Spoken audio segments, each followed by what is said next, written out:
your time to watch SBN South Bengal News, news about truth.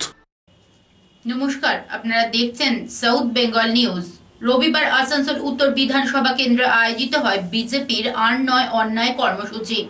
রাজ্য সরকার এবং তৃণমূল কংগ্রেসের বিরুদ্ধে প্রতিবাদ জানিয়ে সংগঠিত হয় এক মহা মিছিল। মিছিলে উপস্থিত ছিলেন দলের দক্ষিণবঙ্গের পর্যবেক্ষক তথা রাজ্য বিজেপির সহ সভাপতি রাজু ব্যানার্জি ও দলের অন্যান্য ব্যক্তিবর্গ। দেখুন, আপনারা জানেন যে এখানে সব ধরপাকড় চলছে, আর কয়লা মাফিয়ার ডন এখানে জিতেন্দ্র তিওয়ারি, আর তাই জন্য তিনি ভয় পেয়ে গেছেন। সুপারি কিলার আছেন, আর তাই বিজেপিকে ভয় পাচ্ছেন।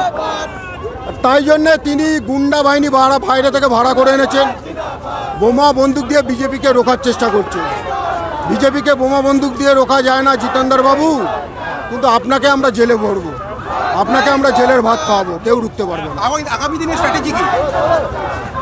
স্ট্র্যাটেজি দেখুন, বাংলার মানুষ তো বুঝেই গেছে যে আর নয় অন্যায়। বাংলার মানুষ আওয়াজ তুলেছে যে যেভাবে পিসিআর ভাইপো স্বৈরাচারী শাসন ব্যবস্থা পশ্চিমবঙ্গে কায়েম করেছে, আর তার ভাইয়েরা যেরকম আসানসোলে জিতেন্দ্র তিওয়ারি, যেরকম মাফিয়া ডন একজন, সুপারি কিলার একজন, আর তাকে মানুষ চাইছে না।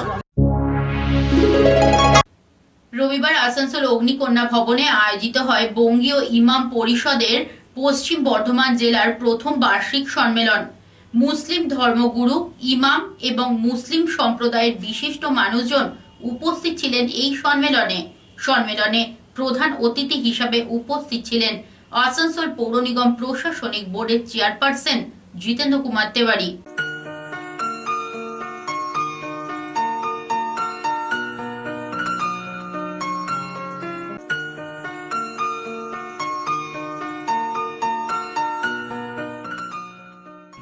সোজা ভাষায় যেটা বলি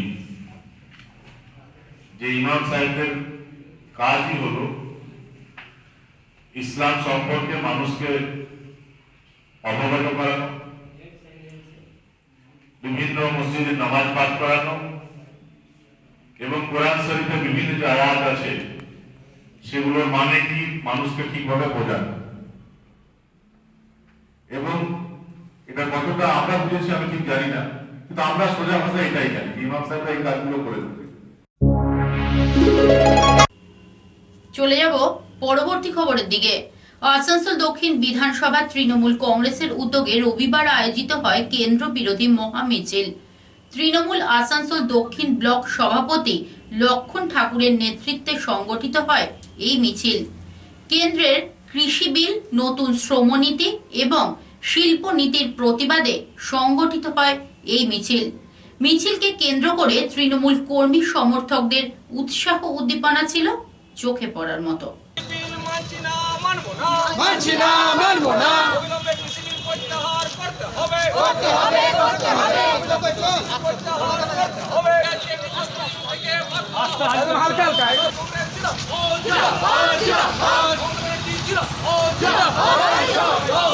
অনুরোধ, আপনারা এই বিক্ষোভে সামিল হয়ে এবং আমাদের এই যে লড়াইকে এগিয়ে নিয়ে যেতে সাহায্য করুন। আগামী দিনে আরো বড় বড় প্রোগ্রাম আমাদের জন্য আসবে। মমতা ব্যানার্জির নেতৃত্বে সৎভাবে এবং কারোকে না লুটে, কোনো সিন্ডিকেট না চালিয়ে আমরা যে দল করতে পারি, এটাই আমাদের হীরাপুর ব্লকের গর্ব। তাই আপনাদের কাছে অনুরোধ, আপনারা সবাই দল বেঁধে এই পরের মিছিলগুলো, পরের আন্দোলনে আপনারা সবাই এগিয়ে আসুন। এই বলে আমি আমার বক্তব্য শেষ করছি। জয় হিন্দ, বন্দে মাতরম, তৃণমূল কংগ্রেস জিন্দাবাদ, মমতা ব্যানার্জি জিন্দাবাদ।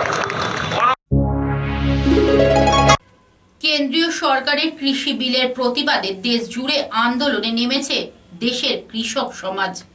কৃষকদের আন্দোলনকে সমর্থন জানিয়ে রবিবার আসানসোল রবীন্দ্র ভবন চত্বরে আয়োজিত হয় এক পথসভা। বামপন্থী শ্রমিক সংগঠন কলিয়ারি মজদুর সংঘের উদ্যোগে আয়োজিত হয় এই প্রতিবাদী সভা।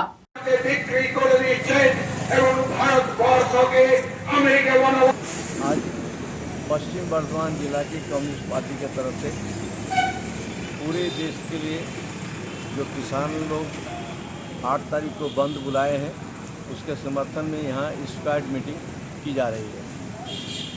अभी मैं उत्तर प्रदेश गया था, किसानों के पास धान हुआ है और धान को बिक्री करने के बाद से उनको गेहूं का बीज खरीदना है, उनको खाद खरीदनी है। तो बाज़ार में धान का मूल्य है 1150 से 1200 रुपया क्विंटल, जबकि सपोर्ट मूल्य है 1886 रुपया प्रति क्विंटल। तो कहीं भी बाज़ार में कोई उनका सपोर्ट मूल्य नहीं दे रहा है।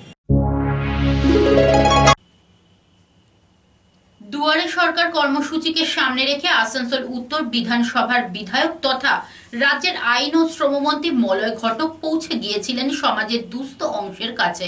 তিনি পৌঁছে যান একটি গ্রামে, খতিয়ে দেখেন মানুষের অভাব অভিযোগ, কথা বলেন মানুষের সাথে। মন্ত্রীর এই গ্রাম পরিদর্শনকে ঘিরে উৎসাহিত হয়ে পড়ে স্থানীয় মানুষজন। তারা স্বাগত জানায় মন্ত্রীকে। বাংলাকে গ্রাস করতে চাইছে, তারই পরিপ্রেক্ষিতে মমতা বন্দ্যোপাধ্যায়ের নির্দেশে আপনাদের আশীর্বাদ ধন্য আমাদের বিধায়ক মলয় ঘটক আসানসোলের উন্নয়নের কাণ্ডারি মমতা বন্দ্যোপাধ্যায়ের নির্দেশে আসানসোল শহরকে আজ প্রায় ব্যাঙ্গালোর অথবা ম্যাড্রাস পর্যন্ত যদি ভাবা যায় কোনো অংশে ভুল হবে না, সেই মলয় ঘটক আপনাদের মাঝে উপস্থিত হয়েছে। উত্তর আসানসোলের একটি বাংলা সহায়তা কেন্দ্রের নবনির্মিত ভবনের দ্বার উদ্ঘাটন করেন স্থানীয় বিধায়ক তথা রাজ্যের আইন ও শ্রমমন্ত্রী মলয় ঘটক।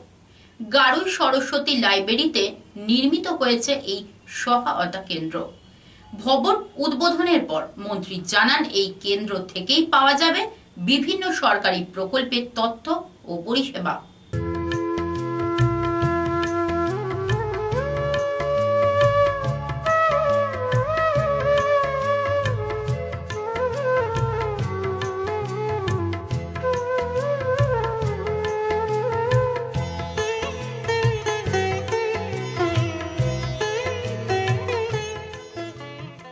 বিএসকে আমাদের রাজ্যে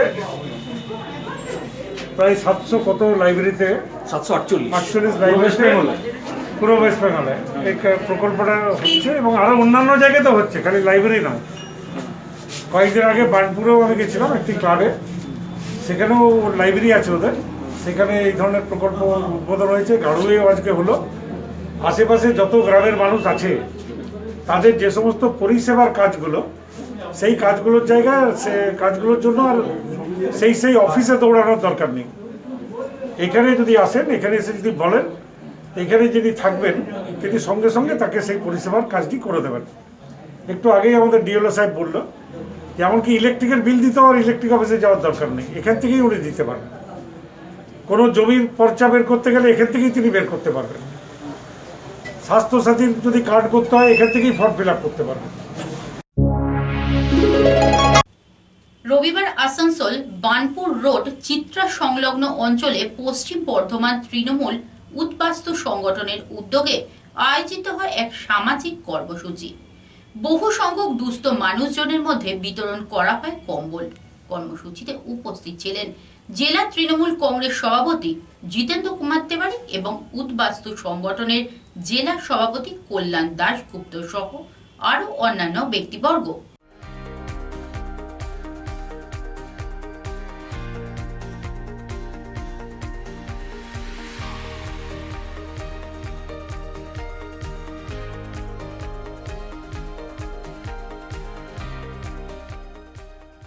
संगठन के द्वारा बहुत से मां बहनों को आज शीत वस्त्र दिया जा रहा है, इसके लिए कल्याण दा को बहुत बहुत बधाई। ये अच्छा काम है और हर अच्छे काम में तृणमूल कांग्रेस के कार्यकर्ता, तृणमूल कांग्रेस के संगठक ममता बनर्जी के सैनिक के रूप में रहते हैं। लेकिन पिछले 1-2 महीनों से एक और जो राजनीतिक पार्टी है उसके कुछ लोग, कुछ नेता दिल्ली से, कलकत्ता से बार बार यहाँ आ रहे हैं। राजनीतिक कारण से कोई भी नेता, कोई भी कार्यकर्ता कहीं भी जा सकता है, लेकिन उनकी बातचीत की जो शैली है वो शैली राजनीतिक वक्तव्यों से दूर हटके लोगों को कैसे डराया जाए, कैसे धमकाया जाए, इस तरह का वातावरण तैयार करने का प्रयास वो लोग कर रहे हैं। বাঁকুড়া মেজিয়া পঞ্চায়েত সমিতির অন্তর্গত অর্ধগ্রাম গ্রাম পঞ্চায়েতে আয়োজিত হয় স্বেচ্ছায় রক্তদান শিবির।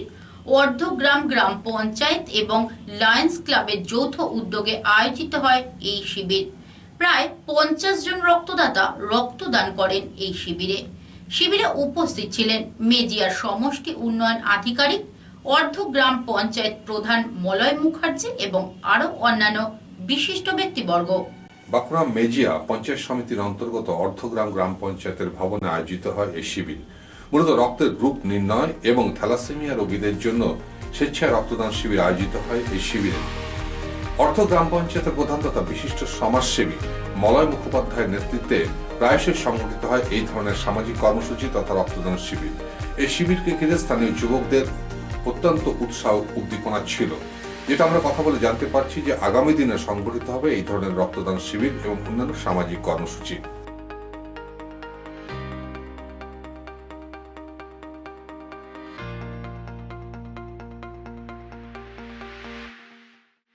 এখনো এই রক্তদান আন্দোলন থেকে মুখ ফিরিয়ে রয়েছে, যারা এখনো মনে করছে যে এটা কোনো সাবজেক্ট নয় আমাদের কাছে, সেই অংশটাকে কি বলতে চাইছেন?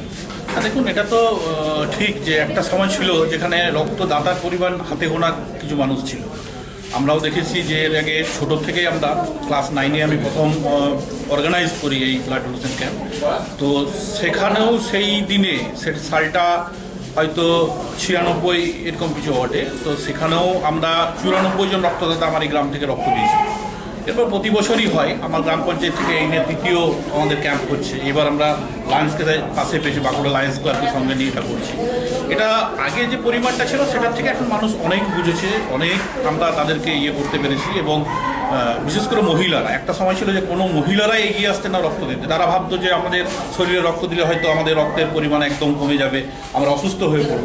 সেই জায়গায় মহিলাদেরও উপস্থিতি কিন্তু আমরা একটা উল্লেখযোগ্যভাবে আমরা পাচ্ছি। এটা হয়তো এমন একটা দিন আসবে যে সেই সচেতন করতে করতে করতে করতে আমরা 100% জায়গাটাতে পৌঁছে যাব। আপনার কি মনে হয় যে বিগত কয়েক বছরের মধ্যে এই রক্তদান শিবিরের যে আয়োজনের ব্যাপারটা এটা আরো বুস্ট আপ হয়েছে মনে হচ্ছে? অনেক অনেক, কারণ আপনি ধরুন যে ভারতবর্ষে যখন 50 কোটি লোক ছিল তখন রক্তের যে চাহিদা, আর আজকে ধরুন 130 কোটি লোক, সেখানে রক্তের চাহিদাটা দ্বিগুণ থেকে 3 গুণ হয়েছে।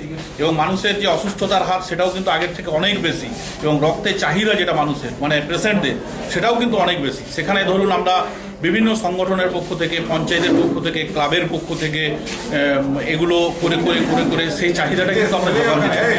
মানে আজকের দিনে হয়তো এমন একটা জিনিস আমরা খবরে পাই না যে রক্ত পাওয়া যায়নি বলে পেশেন্টটা মারা গেল, এই খবরটা কিন্তু এখন আমরা দেখতেই পাই, এটা হয় না।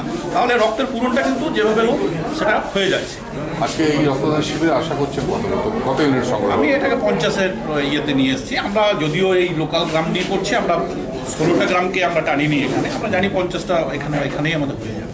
বলে শুধু আপনাকে একটা মানে অপ্রিয় মৌলিক প্রশ্ন জিজ্ঞাসা করছি। আমরা যারা বলি না ওই রকে বসে আড্ডার ছেলেগুলো, চায়ের দোকানে আড্ডা মারার ছেলেগুলো, ক্লাব সংগঠনের ছেলেগুলো, এটা একটা শ্রেণী। আর পক্ষান্তরে আরেকটা শ্রেণী হচ্ছে যারা একটু উঁচু দরের মেধাবী ছাত্রছাত্রী, যারা মনে করছে আমি আমার জগৎটাকে নিয়ে আছি। একটা অংশ এই যে আমরা যাদেরকে বলি ওই চায়ের দোকানে, এই ছেলেগুলোই রক্তদানটা দেয়, দেখা যাচ্ছে ওই অংশটা কিন্তু এই অংশ থেকে পিছিয়ে আছে। সেটাকে আমি ক্লাসিফিকেশন করা ওটা ঠিক হবে না। দেখুন, বাড়িতে আগুন, রাত্রেবেলায় যখন পাড়ায় আগুন লাগে তখন রক্তে বসা ছেলেগুলোই কিন্তু এগিয়ে আসে। কিন্তু এই রক্তদানের ক্ষেত্রে আমি এটাকে ডিফারেন্স করতে চাই না। আমাদের মেধাবী ছেলেরাও কিন্তু আজকে রক্তদান করতে এগিয়ে আসে, বা তারা সচেতনতার কাজ করে, সমাজে গিয়ে বিভিন্ন শ্রেণীর মানুষকে তারা বোঝায়।